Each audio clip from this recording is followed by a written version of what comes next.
আসসালামু আলাইকুম প্রিয় দর্শক, আপনারা জানেন মসজিদ মাদ্রাসা শুধুমাত্র ইবাদতের জায়গা নয়, বরং সত্যের ডাক এবং অন্যায়ের বিরুদ্ধে প্রতিবাদের একটি মঞ্চ।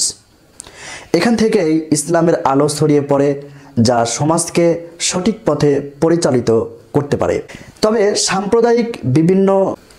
সাম্প্রদায়িক সময়ে বিভিন্ন অনাকাঙ্ক্ষিত ঘটনা ঘটেই যাচ্ছে।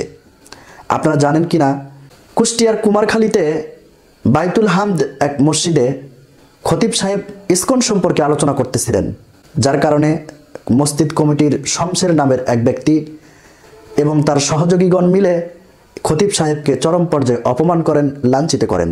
এই ঘটনা সামাজিক যোগাযোগ মাধ্যমে ছড়িয়ে পড়লে আশপাশের ওলামায়ে কেরাম, স্থানীয় লোকজন জড়ো হন এবং অভিযুক্তদেরকে প্রকাশ্যে ক্ষমা চাইতে বলেন এবং ওই মসজিদ কমিটি থেকে তাদেরকে বহিষ্কৃত করা হয়। এদিকে মানিকগঞ্জের কৃষ্ণপুর উপজেলার তানজিমুল উলুম মাদ্রাসার মাহফিলে এক বক্তা ইসকন সম্পর্কে আলোচনা করতেছিলেন।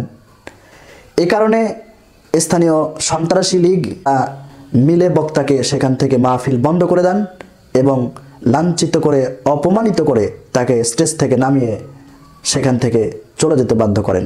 প্রিয় দর্শক, এসব ঘটনাগুলো শুধুমাত্র মসজিদ মাদ্রাসা কেন্দ্রিক নয়, বরং একটি স্বাধীন দেশে স্বাধীন মানুষের মতামত প্রকাশের একটি বাধা সৃষ্টি করা এবং তাদের অধিকারের উপরে আঘাত হানা।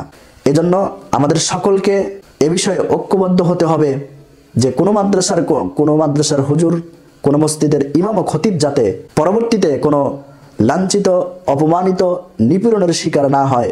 এজন্য এলাকাবাসী এবং স্থানীয় প্রশাসনকে তাদের সম্মানের সহিত রাখার ব্যবস্থা এবং তাদের প্রতি দৃষ্টান্তমূলক পদক্ষেপ গ্রহণ করতে হবে।